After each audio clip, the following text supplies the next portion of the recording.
Hi mga mamshi! Cooking serye to ng aking jowaers dahil maraming nga nagtatanong kung paano niya lutuin ng chop suey. Ewan ko ba, siguro maraming nasarapan. O, diba?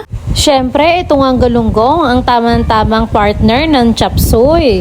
Ay talaga namang mapapadami ka ng kain din eh. Ano? Pinirito lang niya ang manok ng konti, then dyan na po siya magigisa ng bawang at sibuyas. Dahil nga ang asawa ko, ang tagaluto namin madalas.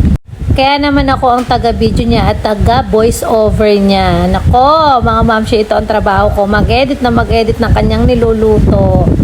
Pero okay lang yun sa akin mga mamshi kasi siya naman ang nag-iisip ng pang-ulam na usually talagang nahihirapan ng mga mother kapag nag-iisip ng pang-ulam. Eh ako, taga-video lang o ayaw pa ba ako? Tapos taga-kain lang.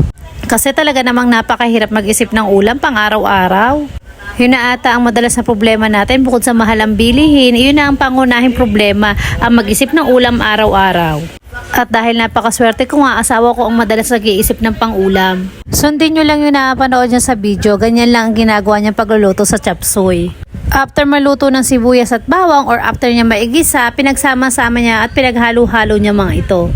At ito na nga, pinagsama-sama niya yung gulay na medyo matagal lutuin. Yung carrots, patatas, at sayote. Siyempre, hahaluin niya ito. Ayan, ganyan. Halo-halo lang mga mamshi. Tamang video lang din ako dito.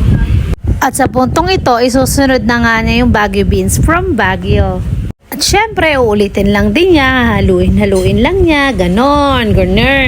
Dahil chicken nga ang lahok ng chop suey namin, kaya lalagyan niya to ng Nor chicken. Baka naman. Yan kasi ang isa sa magpapalasa ng ating chop suey.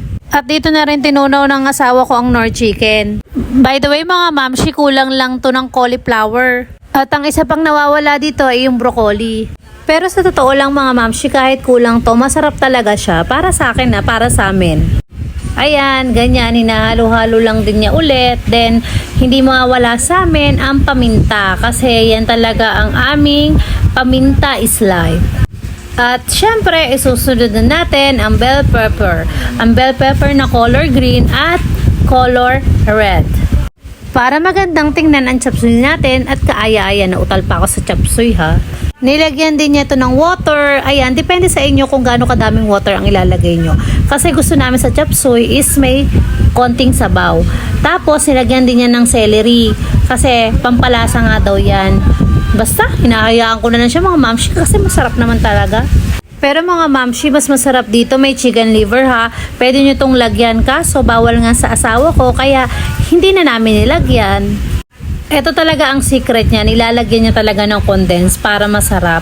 Baka naman Alaska, may sponsor ka dyan. Sana soon no, may nag-i-sponsor na. Napakasarap talaga nitong ternuhan ng galunggong mga mamshi. Nai-imagine ko na talaga dyan sa time na yan ha. Then ayan, nilagyan niya ng pechay Baguio at repolyo. Syempre, pamparami. Hindi, kasama talaga yan mga mamshi. Ko, hindi kasi marunong magluto mamshi nyo, kaya ayan naman, hindi ko alam mga pinaglalagay. Kaya advantage na rin to sa akin sa video na to kasi mabalikan ko if ever wala yung asawa ko or nasa work, pwede ko na siyang maluto para sa aking mga junakis. Tapos dyan, halu-haluin lang din niya as in pagsasama-samahin niya ng ayos. Kumbaga syempre, kailangan mahalo mo yung mabuti, diba? After niyang haluin, dadagdagan niya ulit ng water. Ang nawasa, charot. Pero water talaga yan ha, mga mamshi. Sabi ko nga sa inyo, mahilig kami sa may sabaw. Kasi naisasabaw na rin to ng anak ko. Napakapihikan kasi nung isa kong anak. Kaya kailangan may sabaw yung mga ulam namin. Hindi kasi siya pwede ng walang sabaw. Nako, bago matapos pag walang sabaw, napakatagal. At dadagdagan naman niya ng pampalasa tulad ng patis. Pero mga mamshi, tikman nyo rin ha kung tama na sa panglasa nyo. Then, lalagyan nyo ng slurry. Yun daw ay mixture ng water at cornstarch. At ito na nga, maghintay lang tayo ng 100 years para maluto to. Charot. Hintay-hintay lang nating maluto to. After maluto, syempre yung plating na. At ito na nga ang iniintay natin. Talaga naman kung diet ka, naku, masisira ang diet mo. Bukas ka na ulit magda-diet dahil sa ulam na to. Para sa amin mga mamshi, the best na partner nito ang galunggong. Nako, talaga naman taob ang rice cooker. Hindi lang kaldero, pati rice cooker taob na. Thank you for watching. Follow for more. Bye-bye. Mwah!